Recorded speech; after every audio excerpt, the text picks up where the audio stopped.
You know, there's a lot of great OU podcasts, but there's only one where the horns are always down. Ladies and gentlemen, this is the Horns Down Podcast. What's up, people? Another episode of the Horns Down Podcast. Got Chris Mason with me tonight, doing a late pod, but you know, for the junkies who need an OU fix during these holidays. Happy Thanksgiving to everybody in advance. If we don't see you until probably Saturday night, hopefully we'll get to see you guys. Jason, myself, Chris Mason will all be on here talking about hopefully another Sooner W. Chris Mason, how you doing today? I'm doing good. That's good. That's good.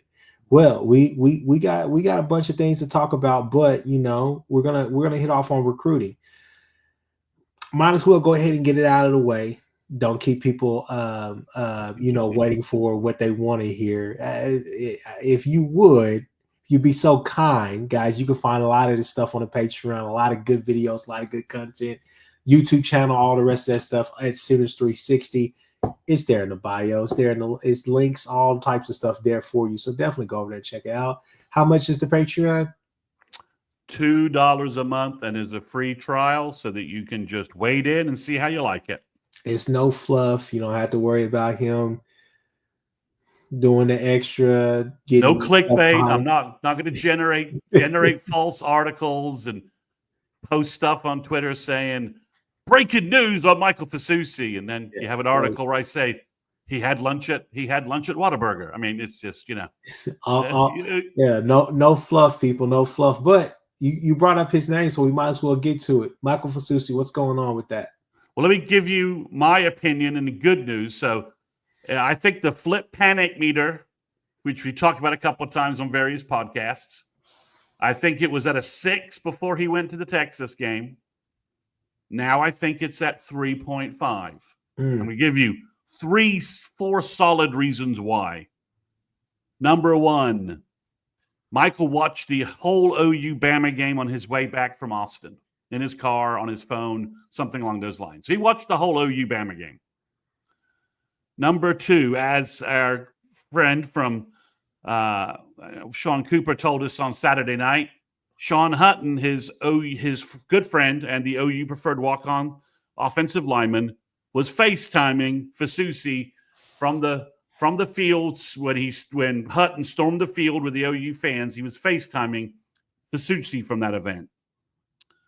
Number 3, he just posted his senior year footage on X with a boomer hashtag connected to it. And then the biggest one, if you follow recruiting, you know why this is big. Mom did not go on the Austin trip. She didn't want to go. And as we all know, as King Switzer would tell you, if you're not recruiting mom well, generally speaking, you're not signing anyone. So mom didn't want to go to Houston. Mom apparently does not want Michael to go to Austin. Sorry, didn't go to Austin, and is very much in the Bill Biedenbaugh OU camp. So I think things are as good as they can be based upon everything going on right now. I think the Bama win was huge for Michael. Watching the O-line play that well, I think, was huge for Michael.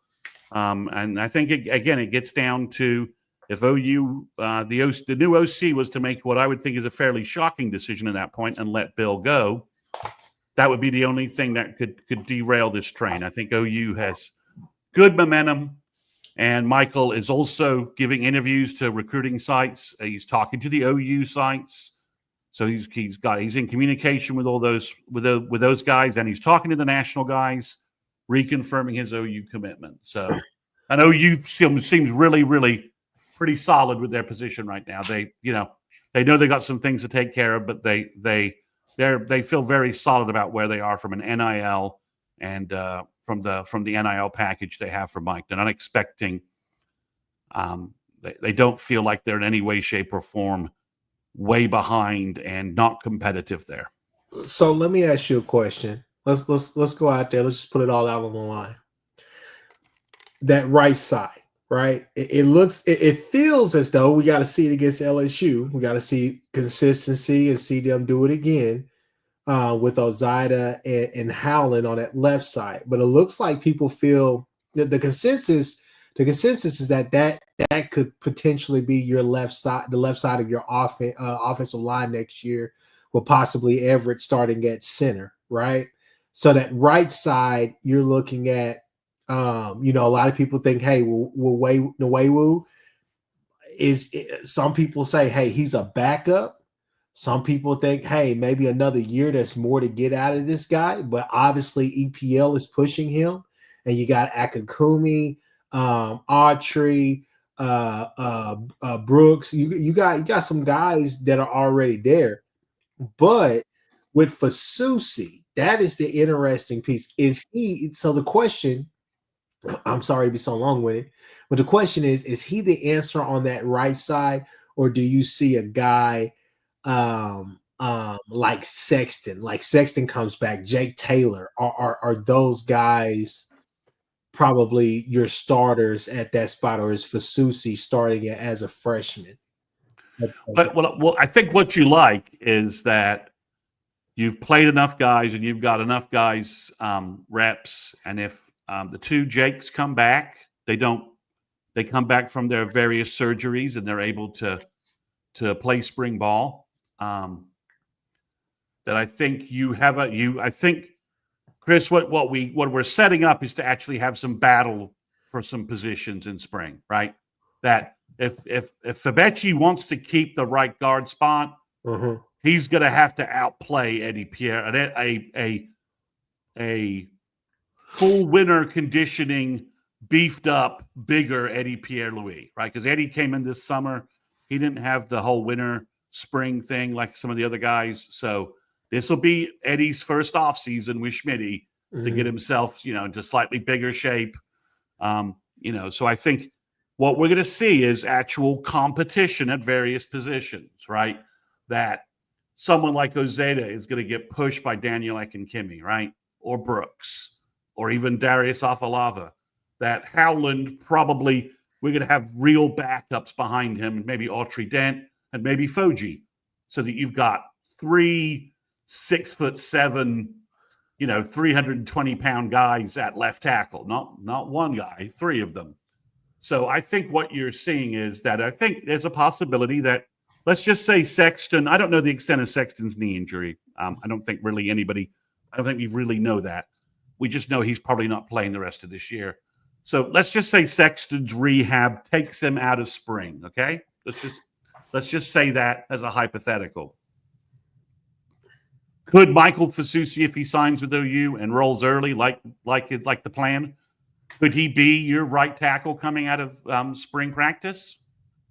Absolutely. I mean, he could be 6'5", 320 easily at that point, and being coached up by Bill in a scheme that all the offensive linemen understand. Everybody understands what their role is and what they're doing. I think, you could have Michael Fasusi beat some other guys just because he's that good. Not a situation where OU has no other bodies to put there, but a situation where Michael's just that good, and maybe Sexton gets back from a rehab, or Taylor from a rehab, and then they start pushing him, and you have a battle for the position, which is what you really want. You want to have real depth and real competition across the offensive line, right? That would, as Jay and Coop would always say, shout out to the boys, competitive depth, got to drink one, right? Got to get a drink after that. That's what you would love to have across that offensive line. Let's go to the comments real quick. So Gridiron Insight, shout out to him. He says Isaiah Autry Dent has been moved to left tackle. Let's see. PG, what's up, PG? PG says Fasusi will not be playing right tackle. I don't think you can say that. I mean, I'm just throwing ideas out there simply because I'm trying to solidify this offensive line, because I think we see the working parts, and PG has been big on Howland since the get-go, so I'll give PG that because he, and I think PG has been on record as saying that, Howland is always felt like he was maybe still about a year or so away. So to see him on the they field thought now, they thought he was a year away. They didn't think they were going to have to play him this year. They thought he was a year away, but you can't. It's going to be impossible to measure what that experience playing. I mean, he looks like a prototype left tackle out there, frame wise and athleticism wise, right? Yeah. And to me, he looks like the left tackles Notre Dame has been putting out lately, right? Mm-hmm. Got 6'7". I mean, he'll be 320 by the time he plays a game next fall, right? Maybe 325. Yeah. He's got a massive frame to take that weight. He's very athletic, and the experience he's picking up right now it's invaluable. I think Sexton moves to right tackle. I think personally, you try Jake Taylor inside. You have him battle Ozetta for the left guard spot. And you've got veteran players, and you've got young, athletic other pieces pushing. So I think someone says EPL at center. I don't remember him ever snapping the ball in high school. This is something that my uncle brought up this summer. He said that's who he would put up. We put at center. He said just having that athletic kind of hog mauler there, a guy that wants to be aggressive. But for me, I would leave him where he's at. Let him just go hit. Let him go just grab people, hit people, be aggressive, be physical. Yeah, like he has been, move people. I think he'd be better off on that. Not hamper him with the line organization stuff that center has. I've never played center before, but I'm just guessing based upon some of the stuff Gabe Eicher talks about. But obviously, I think there'll be some folks will be put in different spots and different roles in spring, but we should be at a position. Iasosa is, Jamie, you're right. Iasosa has been playing center. So's the preferred walk-on they brought in. What's his name? His dad, McClure. His dad was a center for Oklahoma in the 90s. So he's in. He's 6'5", 280, and that was in high school. And he could easily carry 300 pounds. So OU has options and has depth. And the best thing possible, Chris, is that we're arguing about.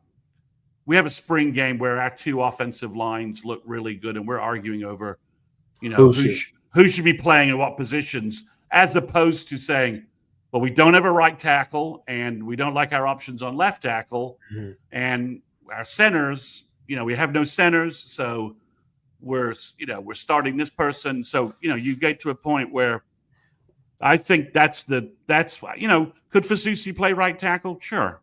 Could he play left tackle? Maybe. As Logan Howland play well enough that you probably think you want to try Fasusi at right first? Yeah. Maybe he backs up. Maybe, if Sexton comes back and locks down right tackle and plays great, then, he's probably moving on. So then you just plug in Fasusi the next year. And then instead of going to the portal and trying to figure out what you're going to do at right tackle, now you have Logan Howland and Michael Fasusi, and you've got Foje ready to replace Howland. And then you've got Autry Dent ready to replace, as a swing tackle, giving you. Well, depth. This is what. Let me jump in here real quick. So I said press. PG brings up a point. He says Taylor right tackle, and we will hit the portal for an experienced left tackle. Here's my. I don't know that's true. I don't know that it's true. Here's my only issue with that, PG, and I'll bring you into this, Chris Mason. I would just say this right here. We can't miss on just going to get a regular old portal guy. The days of just going out there and Rouse last year, I think Rouse could have played this year and been just fine, right? I think Rouse in the SEC is good enough to get the job done. Hell, the guy was a draft pick. Let's just put it like that. But going and getting guys like Matwire and guys like that, just kind of what I would call gap filler guys, not necessarily fond of that. You got to go get a dude in that portal if you're going to bring somebody in. Because, I think something that we've been calling for is a simple fact that you have to develop. And it looks like the development is working, because the more the season goes on, the less and less you hear about the offensive line being just bad, right? It's just been bad offense, bad play calling for the most part this last stretch of the season. I know my uncle and I, we talked at length about, hey, we got to hit the portal for some offensive linemen. I don't think you have to do a huge overhaul, but I think that if you go and get some guys, you got to go get a guy. You can't go get a jag, just a guy. You got to go get the guy in the portal and really, really hope and pray that you're hitting home. I mean, which a lot of us thought that, hey, Spencer Brown could be a guy, right? Could be a dude that's coming here, and that really hasn't panned out. Whereas he's gotten better with a bit of development, but still it hasn't necessarily panned out. Nwewu, we've heard a lot about Nwewu from the summer, from the day that he got here to in spring, everybody was raving about him. Everybody was raving about him, and I mean, I'll just be honest with you, he still left a lot to the imagination. So I think, for this team to go where they want to go, obviously offensive line has to be intact, has to be healthy, all the rest of that stuff. You are a little bit worried about the the Jakes, can they actually stay healthy, right?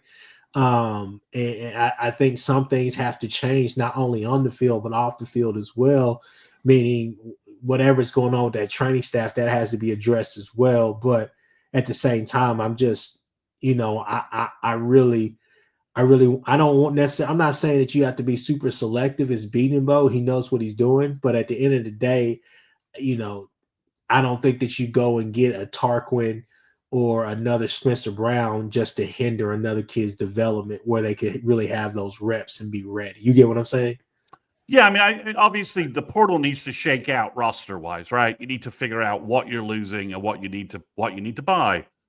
But to me, with how well Everett is playing, Ozeda has played, and Howland has played, and you have EPL and Fabechi at right guard as a competition that will go on, and you're developing depth everywhere else. If you get both Jakes return, you have some flexibility there in terms of they can fight it out at right tackle, or you can use Jake inside as put him into a battle with Ozeda at left guard if you want. Most folks think Taylor's long-term potential is better at guard than tackle. That's a general opinion offered by any number of folks. So I think you go to the portal, and this is when we had that portal conversation, right? You got this money, what are you spending it on? And if I can find an elite right tackle, then I'm going to reach out to him with a real NIL offer that will force other parties going after him to really decide how much they want him, and to force the issue. So that's what I would do. But I wouldn't just pick up guys just for depth. We have depth. We have young guys who are going to be in spring who can be depth pieces. Akin, Kimmy, Brooks, Anaya Sosa, and Dent, all this spring. They all should be healthy for spring, ready to be better players. They're also going to all get bowl practices, right? Which is key. Which is key because they're not, because the Jakes aren't coming back for the bowl game. I don't think either one of them are. So those guys are all going to get bowl practices and get a lot of bowl work. So then those 4 guys, if you plug them in behind the other 5 or 6 guys I'm talking about, plus if Garen Hatchett returns, that's another guy. Yeah, that's another guy we're forgetting about too. And then you're talking about Afalava, Hollenbeck, Fasusi, and Foji and Hutton all coming in January. You've gone from, well, how many offensive linemen do we have for spring? Well, we got like 7 guys. Oh, geez. And so you go from that to, well, I've got 17 guys. So here's the question. Here's the question for you and for the chat. So you guys definitely chime in. And we won't spend that much time on this. Let's move on to the recruits that were at the game that you thought were really notable. But the question is what is the max number of O linemen that you would take in the portal this year? Let's say that there are 5 dudes out there that you're like, hey, we got to have 2 of them. It could be a tackle, guard, whatever you want. really, I don't think you're really that worried about center. Maybe you go get a center if there's one out there, but You've got 4. You've got 5 centers in spring. okay. So Oh yeah. The by class. spring, by A lot of spring, people are forgetting about the kid. I forget his last name, but the kid that everybody thinks is the second coming of Creed. Hollenbeck. Yeah. I mean, he's huge. So he's an absolute moose strength wise. Mm-hmm. I think Satterfield's right. Okay, so first off, if you let's just say for some reason that I can't articulate right now in our guess, let's just say Jake Taylor and Fabechi hit the portal. Okay, I don't know why they are, but let's just pretend they are. And I've got nothing that indicates either guy wants to do that. But let's just say they both are. Okay, Chris. Mm-hmm. If you lost those 2 guys, then I would probably backfill the portal with one the best interior guy you can find and the best tackle you could find. That's it. 2 guys. I don't need anybody else. So that's what I would do. That's done. I would only sign 2 is the max I think I would go with. Roster wise, ideally you'd like to have 17, somewhere between 18, 17, 20 offensive linemen, right? Just because injuries, development, and the development pathway for offensive line is just longer than other positions, right? It's hard to tell. Although, you can see Howland, his progression curve is going like that. I mean, it's skyrocketing. It's going like that. I mean, so that's what I would do. So, but it all depends on the roster, who's going and who's coming and who's going. Here's a little sneaky question right here. Jason Brickman says, I know you all are talking about the O-line. Well, you go after Bear Alexander at defensive tackle. I don't know necessarily what they do at defensive tackle because I feel like you got Stoney, Jackson. Most likely, I'm hoping Dominique Williams returns. Halton. G Baby, and then Sanders. That's really your 5, and then Trent Wilson. and Strong and Marcus Strong if he stays for sure. Yep. So that's 7 guys. You could go out there and get another guy if you think you could find a dude. Not only him, I think OU fans need to be on the lookout for. If we're going to bring up Bear Alexander, we might as well bring up Jaheim. I think that's how you say his name, Jaheim Otis as well from Bama. But the knock on those guys are that they're head cases and a little bit of a prima donnas, this and that. But you're looking for a 1-year rental that you're saying, hey, we're going to get the most out of you. You're going to get the most out of us, this coaching staff, all the rest of that with everything we have here. So that's something that you definitely could. Should be on a potential, because let's be real. Like, you lost Lacey, who would have played this year, I believe. Dejon Terry is a draft pick in my heart of hearts. I believe he's definitely a draft pick. Spears is gone. Spears, I think, is out. Spears is going to be gone. So you have room to go get that, get another guy if you think that, hey, we want to shelve Trent Wilson for maybe a year just to get him acclimated to what we're trying to do, right? But he enrolls early too, so he has a jump. He has a jump on all that. So, to me, Bear Alexander just doesn't seem like a Todd Bates guy and a Todd Bates fit. Yeah, it doesn't seem like a fit for me. I mean, and you're not so desperate that you have to just take whatever problems that come with Bear Alexander, right? Because there are problems. There are problems in high school, and there are obviously problems in college. So, he's making odd decisions for odd reasons. Well, all right. Let me hit a couple of guys just more on about the guys who visited that were just super important. So go ahead. OU Marion Robinson also visited. So those people worried that he might flip to Arkansas. I don't think that's going to happen at all. He came into town with his high school teammate Ja'Cory Smith, a 2026 linebacker OU really likes. So I don't think the Jamarian Robinson flip watch. I think that's like down to a 2. In terms of some other interesting names that occurred, Caleb Burns came in for his official visit, the 2025 linebacker from the Houston area. OU apparently nailed that visit, knocked it out of the park. Obviously, the game and the crowd and OU's linebackers, Kip Lewis looking like a superstar out there, certainly helped. probably a signing day decision, I think, between Baylor and Oklahoma. Baylor probably telling him he can hit the field earlier than Oklahoma is probably saying, we've got, we need you to come in here and you can be part of our linebacker core. And he whereas Baylor's probably saying, we don't have anybody, you can come in here and start immediately. So, there's a reason for that versus OU having a really good veteran core of really playmaking linebackers. So we'll see what the kid chooses. But he made the visit, had a great time. OU definitely made a big dent in trying to get him. Mm-hmm. So that's for 2025. Those are the names that were really important. Cortland Guillory and Trent Wilson were back on campus.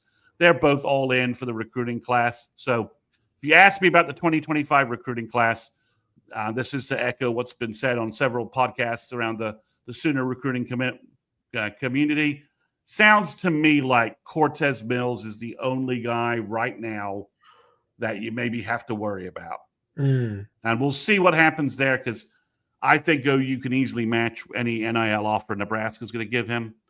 So it gets down to does somebody else make a play? And he's not made any visits the last couple of weekends to the best of my knowledge, or at least nothing's leaked. So, but that's the one name that I think he's not from this region. It's a long, he's part of a 5 wide receiver class. There's lots of programs after him. Florida's surging heavily. Do they make a move on him? We'll see. We'll see what's going on with Cortez Mills. But that's the one name that, I might worry about between now and next Wednesday. Yeah. I'm sure Napier would be trying to convince him, hey, come play with Lagway. We need a guy. And they're flipping guys, but they are flipping guys left and right. But they've already flipped a couple of wide receivers. So it's kind of like, they're trying to flip a couple more. So it's kind of like, what's going on there. So, but those are the 2025 guys that I think were the most interesting that visited. I'm going to give you guys just a handful of names from the other classes. Obviously, Jaden O'Neal was back on campus. He seems to be all in with OU. OU offered Braden Presley from Bixby. He's the next Presley brother. How many brothers are there? It's like freaking Lockett's. Every time you think we're done, another Lockett appears out of nowhere. Kevin, Aaron, and how many Lockett brothers are there? The same thing with Presley's, but he's a bigger guy. He's 6'2", 180. I think OU's targeting him maybe at cornerback or safety. OU had another visit from Aljor Miles, the big wide receiver from Kaufman, Texas, who put up 1,400 yards receiving this year and just looks great. Taj Overton, the big defensive tackle from Owasso, was back on campus. Mason James, who had a fantastic playoff run before Norman North got knocked out. Again, short distance for him, but he was at the game.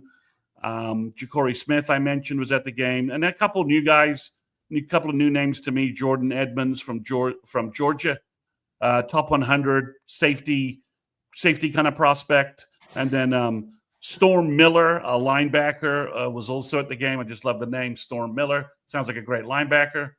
For 2027, Samaj Stanford, the Jenks DB, maybe the best player in the state, was back on campus. Caden Henderson, the number 1 linebacker recruit for OU for 2027 from Florida, again, back on campus. Montre Jackson, I think their top cornerback target from the Dallas area, he was back on campus. Devontre Kirkland, the safety from Waco that OU really likes for 2027, he was on campus. And then there were a couple of names from 2028, which doesn't quite seem possible. A guy I mentioned previously, Terrence Evans, the 6'3", 320-pound high school freshman from Union, who's had a really good freshman year. Then a couple of running backs, 2028 running backs were on campus. Micah Rhodes, Sidney Hubbard, both Texas area prospects. And then finally, OU had a wide receiver on campus for 2028, Jaden Herdon from Longview. So obviously a teammate of Taylor Tatum's back in the day. Well, actually, he didn't play with Taylor because he'd have been in middle school still. But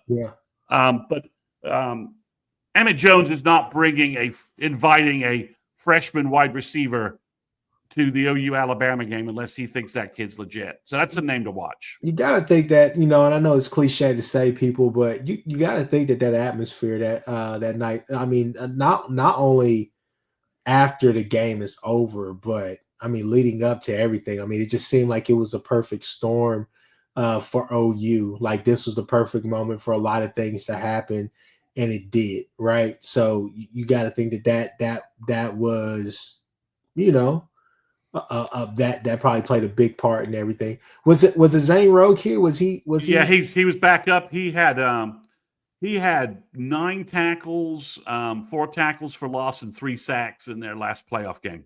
Okay. So he's had a good sophomore season. Cooper Witten, I believe, was also back on campus. Jason Witten's son from the Dallas area, who's another linebacker recruit for 2027 that OU likes. I believe that's the 3rd game Cooper Witten's seen this year. Yeah.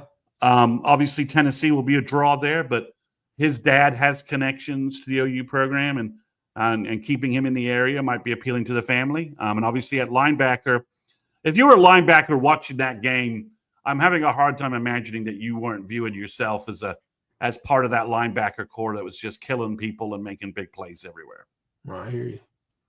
Let's see. Let's look at the comments real quick. So people kind of want to talk just a tad bit about the portal. As far as Malachi Coleman is going to jump back in. Talked to my uncle today. I said, do you take a chance? You've heard kind of a little bit of a head case, a little bit of this, a little bit of that, whatever. But my uncle's like, I know the kid's talent. He said, that's what I know. He said, I don't know about all this other stuff, anything else that's going around, but he said, I know the talent.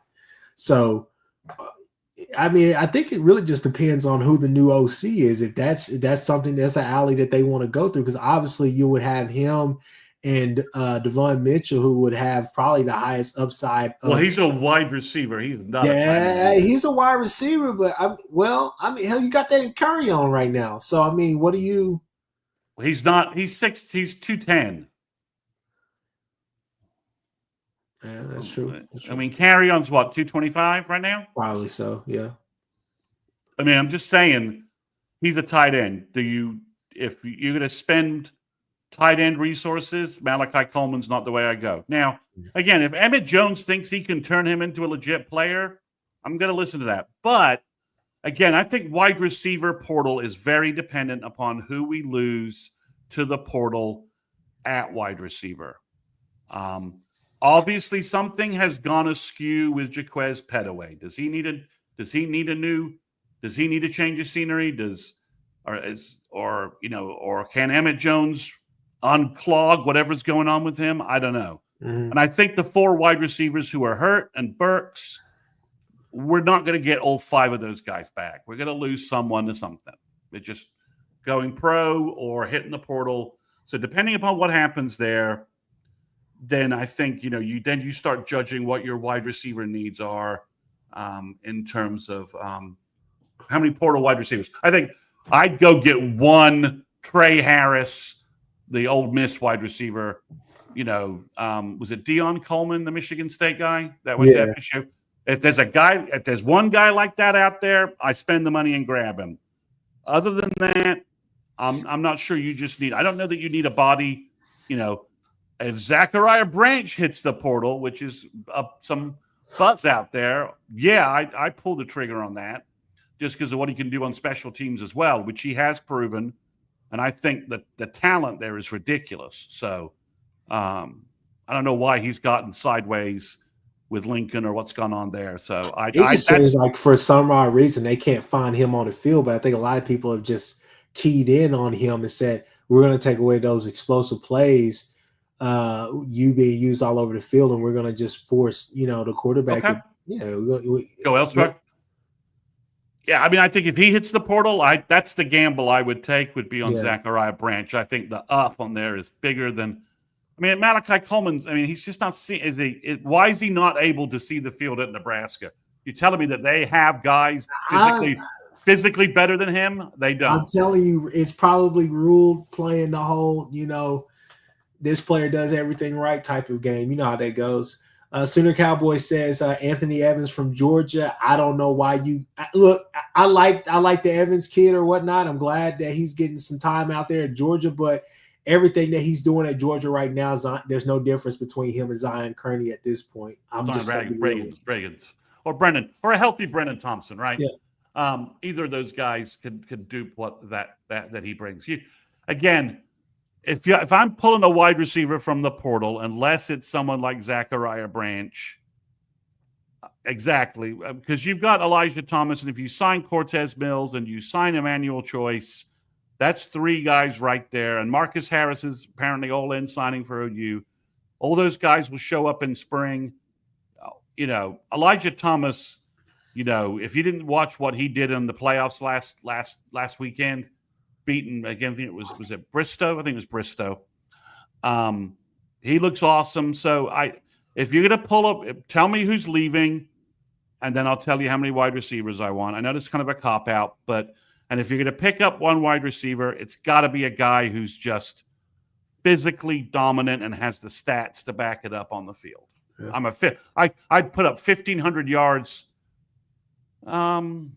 He's going pro. He's not going to the portal. First off, I think he's going pro. Second off, I would say this right here. I wouldn't. I'm just going to give you the one reason why I would not touch Milroe if Milroe were to jump into the portal. Why? Because this would be the 4th different OC that he's had in the last couple of years that he's been playing, right? Well, he's had 2. He's had a new OC in DeBoer. Well, let's just say what it is. DeBoer's his OC, right? Basically. Yeah. DeBoer. He had Tommy Rees. Tommy Rees. And then he had a guy before Tommy Rees, right? Yeah, Bob. So whatever his name is, the old Houston Texans coach, right? Bill O'Brien. Bill O'Brien. So, he's had guys. He's had 3 different guys. I don't know what he's a fit for, other than he's fantastic. He looks like a super athlete, but I'm not sure what he's a fit offense wise. He's a confusing prospect for me. He's a confusing prospect for me. I'll tell you where if I'll be honest with you. If Milroe transferred in an ideal world, ideal situation, if he transferred, Milroe would go to Arkansas with Petrino and ball out, but then he would have to sit out for a year. Petrino would be able to figure out what to do with No, he doesn't have to sit out a year if he transfers in December. Oh, okay. The SEC rule is only after spring ball. If you transfer inside the SEC, you have to sit out a year. That's the rule they put in. But if you transfer right now, if he hits the portal in December and transfers, then you don't have to sit out a year. He could go wherever he wants. Yeah, he'd probably be all right with Lincoln. I think that Lincoln be able to figure it out. Lincoln loves to have a mobile quarterback or just somebody who just improvs, to be able to do some quarterback run, kind of turn to kind of a power spread with that. But speaking, I just don't think Milroe's what we need for what we need to get accomplished next year. Maybe I'm wrong on that. Well, and speaking of that, let's go ahead and go into that conversation real quick. OC hire. Any news on that you would like to share? So they're interviewing 5. They were always intending to interview 5 candidates, right? Part of the problem that they did last year was they didn't really do an interview search or true process, right? So OU's adding some rigor and process to this recruiting for this interview. So they're going to interview all 5 guys and make sure that multiple folks talk to 5 guys to get as much information as possible. So I have no feedback on how Craddock's interview went. If he's interviewed, I do know Arbuckle's interview went great. That's what I was told by somebody. And I've also heard that Caden Bell, who the Pittsburgh OC, has talked to OU, and everyone's been kind of pleasantly surprised by him in terms of what's going on. So I think Spavital is probably the last guy to interview based upon what I was hearing from folks, although I haven't heard anything about Craddock, so that could still be going on. But I think they'll have all the pieces done in terms of interviewed candidates and candidates interviewing with the right folks and getting the right questions to everybody, that we may have something leak, I think, by the weekend. And it's locked down. No one is really giving any hints on this. So we'll see some misdirections, and you can't really trust what agents are putting out either. What's going on? Obviously, I think Dan Mullen is completely out, and I think he may end up at UNC now that UNC fired Mac Brown today. So I think that's a distinct possibility. But I don't think Mullen's been a serious candidate for a little while, just because of some issues with what his agent was asking in terms of his demands. And that's kind of been leaked by some various folks. So I think we're talking probably Spavital, Craddock, or Arbuckle with obviously they all come with liabilities and assets. And I think if the conclusion is that Arbuckle's not experienced enough, they're just guys. Mac Leftwich is not experienced enough, and he may end up somewhere else. And Koltanecki is just not. He's not taking interviews. Penn State's in the playoffs, pretty much at this point, guaranteed. So he's riding that out. So yeah, that would be amusing. So I think Chris, we're going to have an answer by. I think while we're playing LSU, we're going to have a very good. Before we play LSU, we're going to have a very good idea of who the offensive coordinator is going to be, so that Brent can act quickly the following day or the following Monday, get the staff set up, let all the recruits know who's coming back, and then roll to signing day, and then roll to the portal, the opening day of the portal on the 9th. I think the only spot we may not, the only weirdness is going to be who calls the bowl game, and we may not technically have a tight end coach for like 30 days. Yeah. I mean, people are saying that if that's the case, just have call the game. Kevin Johns. Just have. But you don't know that he doesn't pick up another job. So. That is true. Because I think he's probably gotten some serious momentum with just the short. I think he and Joe John have actually did themselves a service. I think that they have come in a very awkward, short-term, crazy position, and they've had some success that you can look back on from the Ole Miss game, really starting at that game. That to me kind of was the turn of the tide for OU. No pun intended, Alabama fans, but still, that was, that kind of, to me, yeah. Yeah, I mean, if you were, I'm just going to throw out here, I'm not going to insult any programs, no one takes it, but if you were like Utah, let's say Utah had, Whittingham steps down from Utah, right? Mm-hmm. And Utah promotes their defensive coordinator.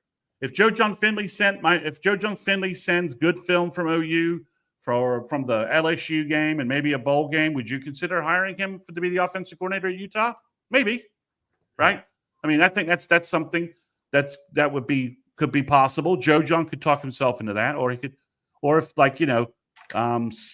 Northwest, somebody's trying to imagine a school that, let's just say someone like Wake Forest or somebody needs an offensive coordinator. I could see Joe John Finley ending up at a lower level Power 4 school, or Ty cutting his teeth at somewhere like Memphis or something like that. I think he's earned. I think he probably can sell that he's done enough that he could justify that role. Kevin Johns could probably land a quarterback coaching position at any number of places with his prior resume and saying, hey, look, man, once I became on staff, the offense was significantly better, and the stats and just the quality of play, bear that out, right? I mean, I think that's entirely possible. But yeah, I think we'll have an offensive coordinator by Monday, either officially Monday or Tuesday of next week. And I think by the weekend, we're going to know who the guy is, and it's going to start leaking out, and recruits on the offensive side are going to know, and we're going to know who's staying and who's not staying. All right. Let me ask you this question. I just throw a little wild card at you, and we'll get out of here. We talked about Milrow, right? Yeah. And here goes Biggie. Biggie saying, "Hey, if it's Arbuckle, does Mateer come with him?" All inclinations is that everything is all cards are on the table, and we'll just kind of leave it there because we don't want to speculate anymore. But let me ask you this. Let me just throw a wild card at you guys. Not only you, Chris Mason, but the chat. Cam Rising. If Cam Rising was to get into the portal, considering the injury history, right? Would you or would you not take a chance on that if you couldn't land Mateer or one of these other kids? No. I mean, that's got to be a better option than. I mean, would you take Alan Bowman? Fuck no. Y'all sorry. I'm just gonna be honest with y'all. So yeah, I mean, you know, I think there are some reasonable things you can do and suggestions, but no, I would not take. I wouldn't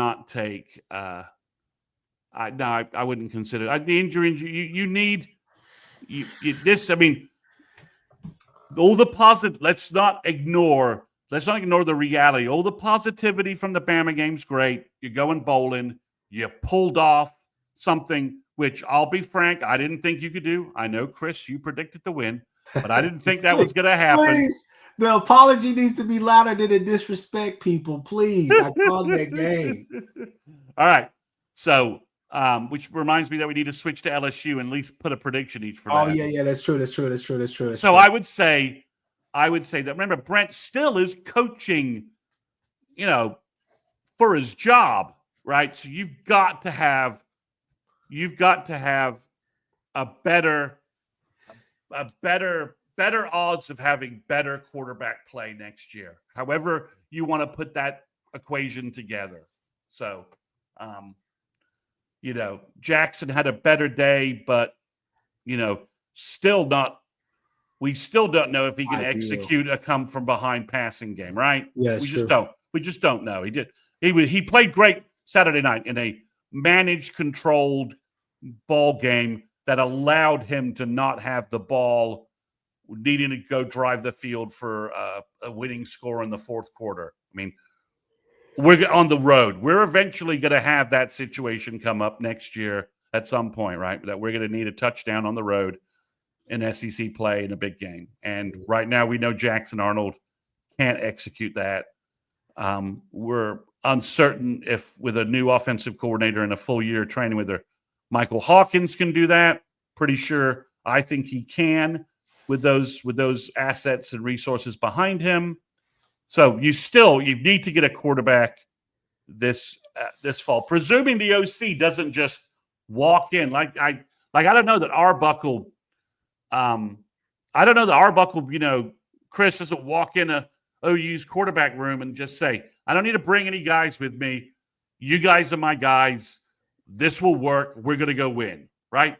I don't know that he doesn't say that. Let's just say if it's Arbuckle, right? Mm-hmm. If he doesn't walk in and say, the first thing he does is he sits down with Jackson Arnold and says, "Don't go in the portal. Don't go anywhere. I'm fixing you. I'm going to make you the guy everyone thought you were going to be this year." Right? Does he say that? I don't know. Maybe he does. Maybe he looks at the film. He looks at what the mistakes Arnold's making in terms of as a drop back passer. And he's like, "Well, I know what the problem is."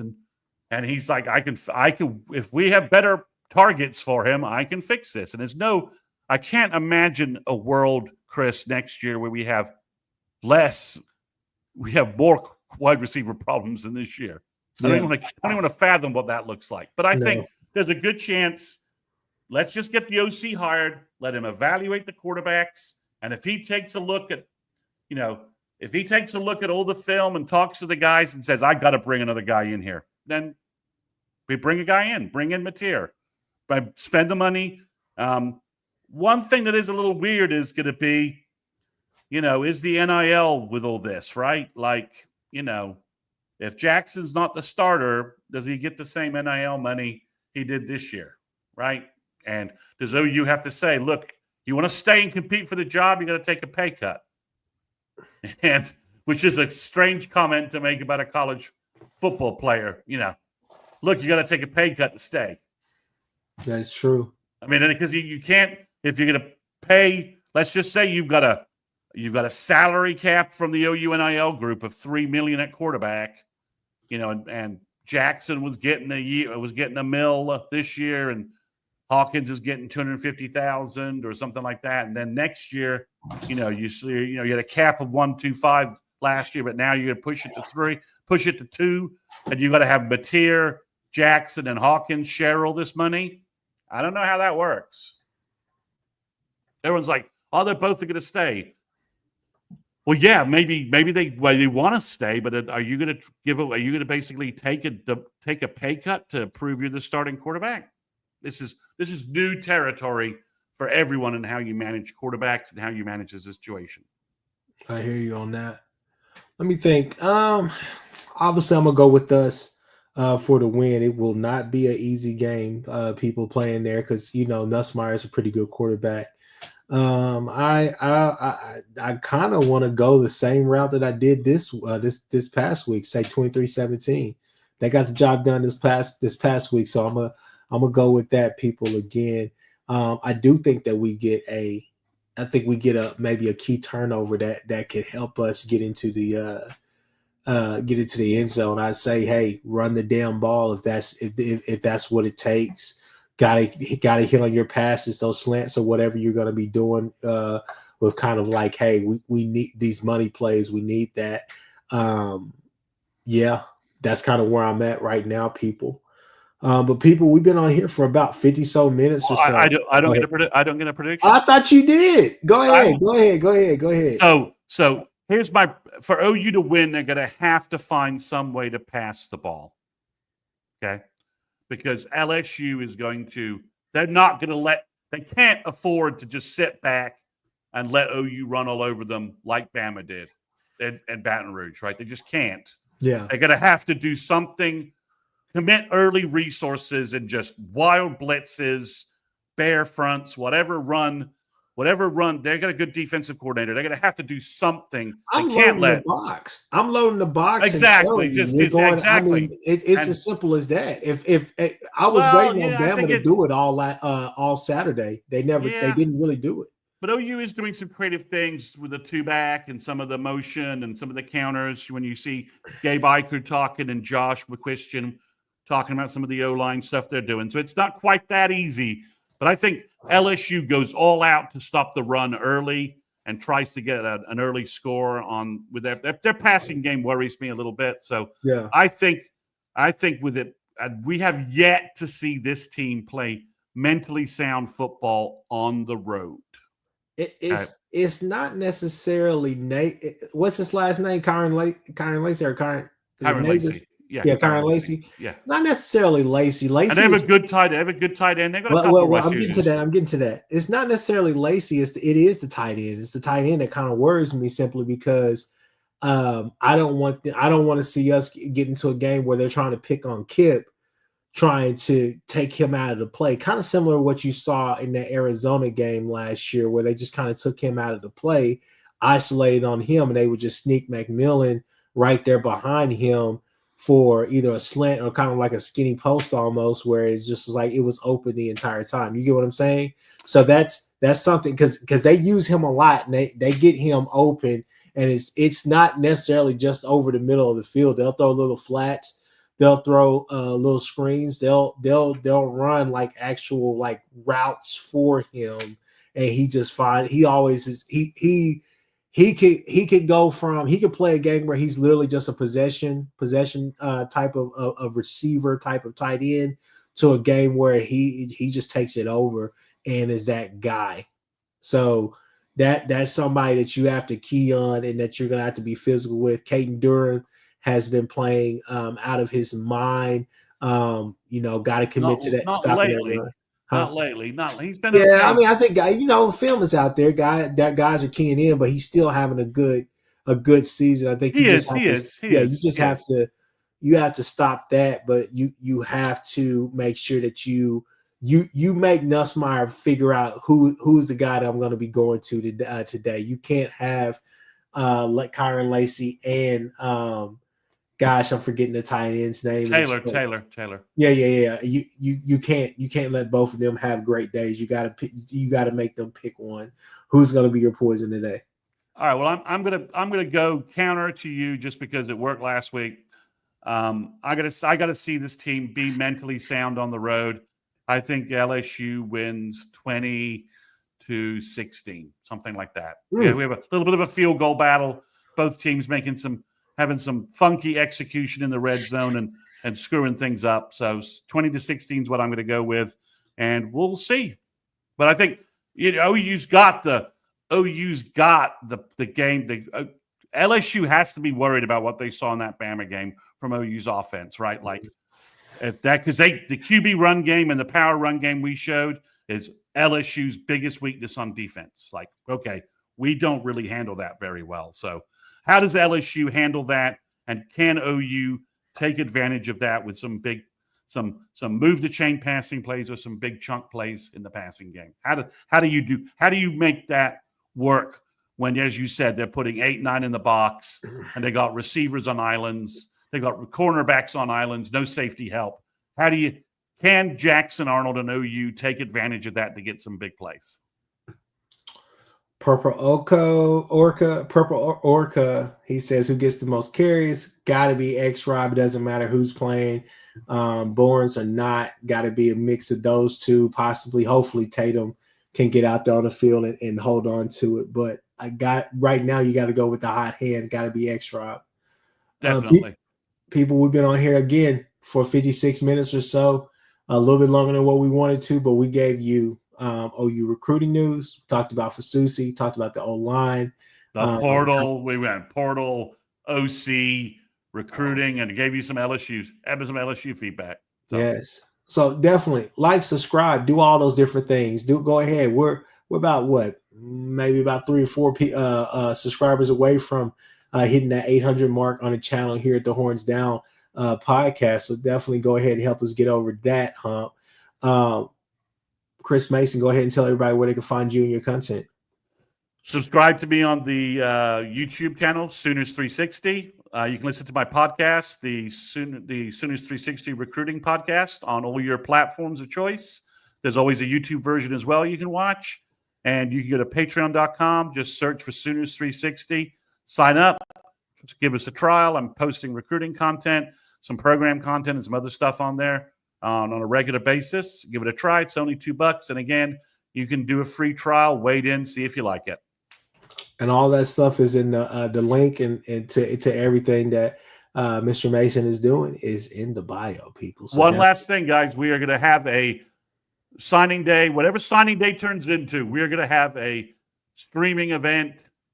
Keep an eye and subscribe to X for either me or Chris. And we'll have news. We're going to have a streaming event on Wednesday when we'll have Jason on as well and Chris joining me, where we talk about the class once they become actual Sooners, whatever format signing day is going to take. So keep an eye out for that. We'll have more information with that as we go. But we're going to do a signing day event for you guys. For sure. Okay, excited about that, and that's coming up very, very quickly. So that being said, people, happy holidays to all of y'all.